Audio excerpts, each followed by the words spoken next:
Fala essa galera, o objetivo dessas aulas é para quem está desesperado numa prova, você que vai fazer prova amanhã, ou você na verdade apenas quer sintetizar mais o conteúdo ou assimilar melhor o conteúdo. Então essa é a aula que a gente vai assistir sobre membrana plasmática e citoplasma, de forma resumida, que você possa resolver um exercício e assimilar melhor depois.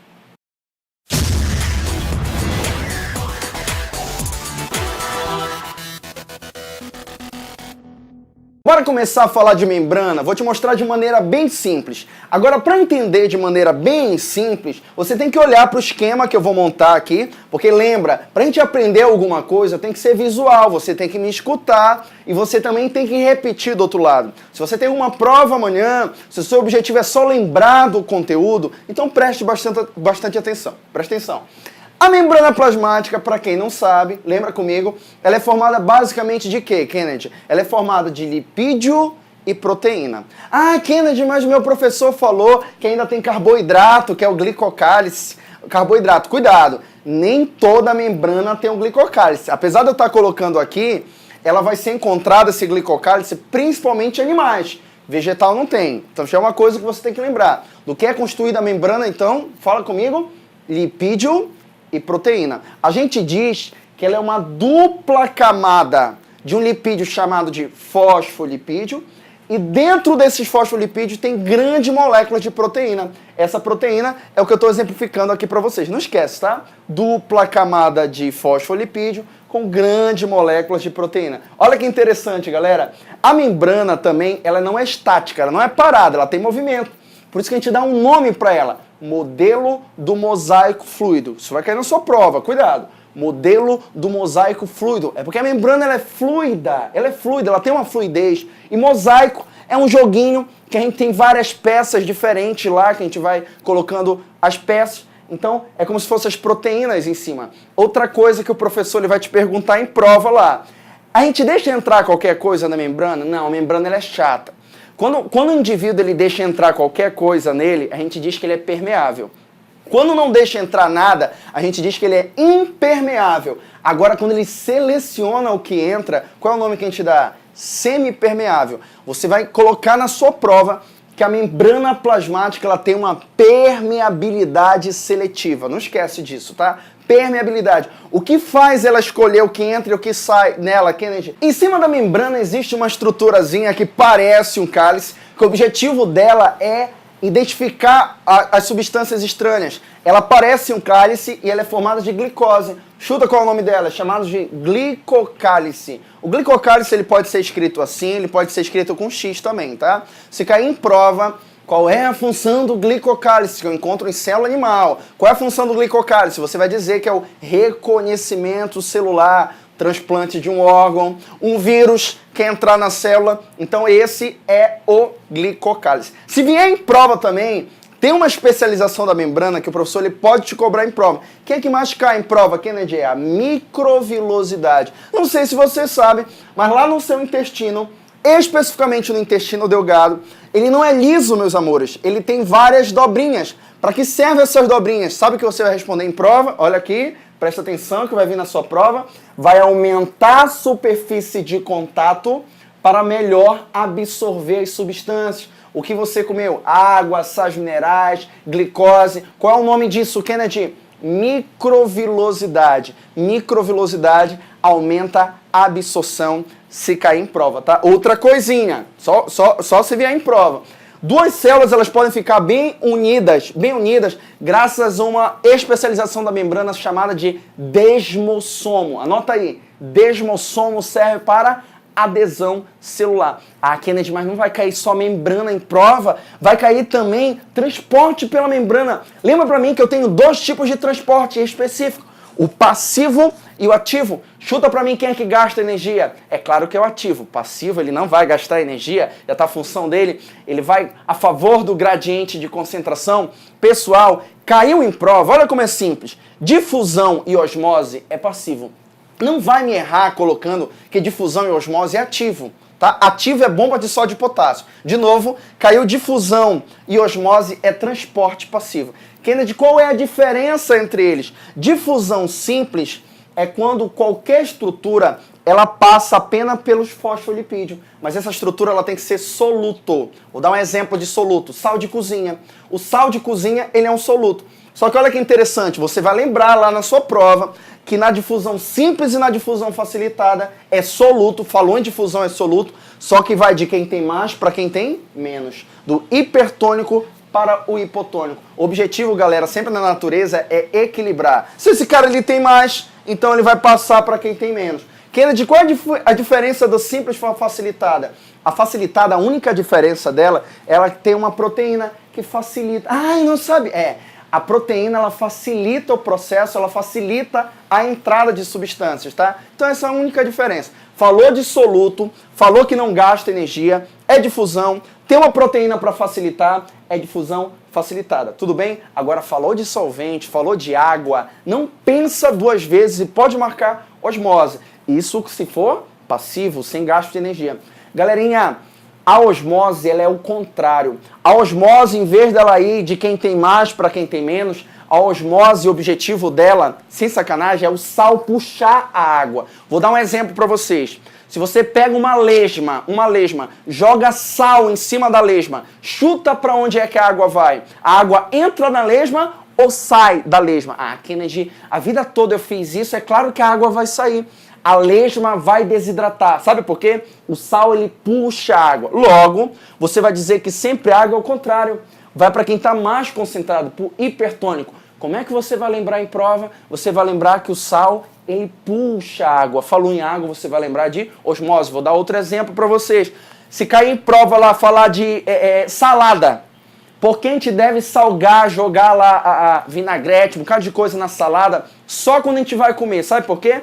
Se você jogar sal em cima da salada, o sal, ele puxa a água e desidrata a salada. Então não esquece, a água é o contrário, quem está hipertônico puxa a água. Isso a gente chama de osmose. Se cair transporte ativo em prova, com certeza o professor ele vai cobrar a bomba de sódio e potássio. Kennedy, eu tenho que saber pelo menos o que é sódio e o que é potássio. Lembra para mim que o símbolo K de Kennedy, olha o meu nome, é o potássio. E o Na é o sódio. Pessoal, a célula gasta energia, sabe por quê? Ela precisa do potássio, o K de Kennedy, ela precisa de mim, olha, do potássio. Porque é importante para síntese de proteína e para respiração celular. O problema é que ele é positivo. Ia ficar muito positivo dentro da célula. Então sabe o que a célula faz? Ela elimina o sódio. Então entra o potássio e sai o sódio. O problema, e Kennedy, que o professor vai me confundir em prova. O professor ele vai colocar alternativas perguntando lá no transporte ativo quem é que entra e sai. Você nunca mais vai errar. Olha como é simples. Não é K de Kennedy? Então acabou. É o Kennedy que entra. O Kennedy, ninguém entra no Kennedy, tá? É o Kennedy que entra e o sódio, ele vai sair. Não tem, isso se chama transporte ativo. Meus amores, esse aqui é um esquemão de citoplasma. Se você quer assistir às aulas mais específicas de citoplasma, eu tenho outras aulas. Mas isso aqui é apenas um resumo. Isso aqui é uma célula geral, isso aqui não é nem uma célula animal, nem uma célula vegetal. Na verdade, é uma célula ilusória, para a gente lembrar quase de todas as organelas. Como é que funciona? Bate um print disso aqui e procura anotar, desenhar de novo se você está desesperado. Se você está de madrugada, só presta atenção. Olha para cá como funciona. Organela muito importante para sua prova. É ela, ribossomo. Se vier em prova, qual é a função do ribossomo, Kennedy? Está relacionado à síntese de proteínas. Então anota aí. Então quem é que está relacionado à proteína? Produção de proteína é o ribossomo. Então, caiu em prova produção de anticorpos, é o ribossomo. Tudo, músculo, tudo relacionado à proteína vai ser o ribossomo. Não esquece, tá? Existe uma organela que quando a pessoa se corta, ela joga água oxigenada e essa organela ela faz a desintoxicação celular. A água oxigenada ela é tóxica para o nosso corpo. Você levou uma furada de um prego, vai lá, joga água oxigenada, começa a sair umas borbulhazinhas. Quem é? É o peroxissomo. Para quem não sabe, a água oxigenada H2O2, ela também é chamada de peróxido de hidrogênio. Sabe o que o peroxissomo faz? Ele tem uma enzima chamada de catalase, vai atuar, vai liberar, não estou balanceando aqui, tá galera? Vai liberar água e oxigênio. Esse oxigênio, só para você ter uma noção, esse oxigênio é as borbulhazinhas. Tudo bem? Mitocôndria. Se cair mitocôndria em prova, pelo amor de Deus, a mitocôndria está relacionada à respiração celular. Respiração celular. Para quem não sabe, respiração celular, o objetivo dela é produção de ATP. ATP, adenosina trifosfato, é o que dá energia para o nosso corpo. Então, se cair em prova lá, o que dá energia para o batimento do flagelo do espermatozoide? Uma pessoa está numa academia, ela está fazendo atividade física, ela precisa de energia? Mitocôndria, respiração celular. Tudo bem? Agora, se ele perguntar em prova, quem que dá energia para o batimento do flagelo do espermatozoide? Mitocôndria. Mas quem que forma o flagelo?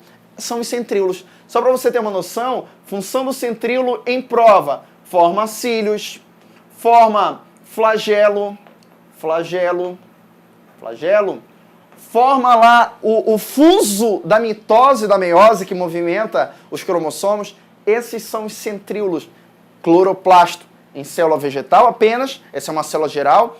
Cloroplasto, se vier em prova, não me mata de vergonha, ele está relacionado à fotossíntese. Se vier em prova, uma organela que precisa de energia luminosa, tem um pigmento chamado de clorofila e vai produzir o próprio alimento. É quem? Autótrofo, é o cloroplasto. Não esquece disso, fotossíntese é cloroplasto. Retículo endoplasmático. Perto do núcleo, eu tenho dois tipos de retículo, o retículo rugoso e o retículo liso. O rugoso, ele é cheio de bolinha. O que são essas bolinhas, Kennedy? Ribossomo. Para quem não sabe, o retículo rugoso também ele está relacionado à produção de proteína. Sabe por quê? Porque ele tem ribossomo. Só que a maioria das proteínas que são produzidas pelo retículo rugoso vão atuar fora da célula. Então a gente diz que são proteínas de exportação, é secreção. Falou em secreção, você vai lembrar de duas organelas em prova, retículo rugoso e complexo de Golgi, tá? Se tiver as duas lá na prova, você vai escolher o complexo de Golgi, está relacionado à secreção celular. O retículo rugoso, ele produz também, além de proteínas, ele produz também algumas enzimas digestivas. O retículo liso não tem bolinha. Qual é a função dele, Kennedy? A função dele é produzir lipídio e a função também dele é fazer a desintoxicação celular. Exemplo, se vier em prova, produção de lipídio, qual é a organela? Retículo liso. Se vier em prova, um indivíduo que se encachaçou, bebeu pra caramba, ele lá no fígado dele tem uma organela que vai fazer a desintoxicação celular. Quem é? Peroxissomo faz um pouquinho? Faz. Mas quem é que faz a maior quantidade? Retículo liso. Pessoal, o complexo de Golgi é uma organela que brinca de pira em prova. Cuidado. O complexo de Golgi tem 3 funções principais. Não esquece, anota aí. Armazenar, empacotar as estruturas e secretar. Retículo rugoso produz uma proteína. O complexo de Golgi, olha que parece o símbolo do Wi-Fi aqui, ele vai empacotar, ele vai armazenar e secretar. Caiu em prova secreção celular, é complexo de Golgi. Para quem não sabe, o complexo de Golgi ele também forma aquele capuz de cima do espermatozoide, anota aí, que é chamado de acrosoma ou acrossomo. É o complexo de Golgi e, por sinal, também é ele, o complexo de Golgi, que forma uma organela muito conhecida por vocês. É chamado de lisossomo. Pessoal, se vier em prova lisossomo, qual é a função do lisossomo? A função dele é fazer a digestão dentro da célula. Como é o nome dessa digestão? Intracelular. Ele é como se fosse o estômago da célula. Ele que é como se fosse o intestino da célula. Ele que vai fazer tudo que não presta, ele vai liberar depois, vai fazer a excreção. E ele também vai relacionado à digestão intracelular. Esse é o lisossomo. Meus amores, isso aqui na verdade é apenas um resumo. Eu falei, Kennedy, eu não entendi direito. Pega o vídeo, dá uma voltada no vídeo, assiste com calma o vídeo, bate o print, dá uma notadinha. Ah, tá próximo da prova. Escuta a videoaula, pega o teu celular, dá uma olhada na videoaula umas 300 vezes até você assimilar o conteúdo e detonar na sua prova. Eu espero que eu tenha ajudado nessa videoaula. Pode ter certeza que a gente vai ter outras videoaulas de resumo e o objetivo é apenas de ajudar, meus amores. O objetivo, na verdade, é sintetizar. Aqui na eu sei muito conteúdo, eu só quero relembrar um pouco o conteúdo para resolver exercício. Essa videoaula serve. Aqui na eu estou desesperado por uma prova. Também essa videoaula serve e eu aguardo vocês em um próximo resumo, uma próxima aula. Um beijão do tio Keke.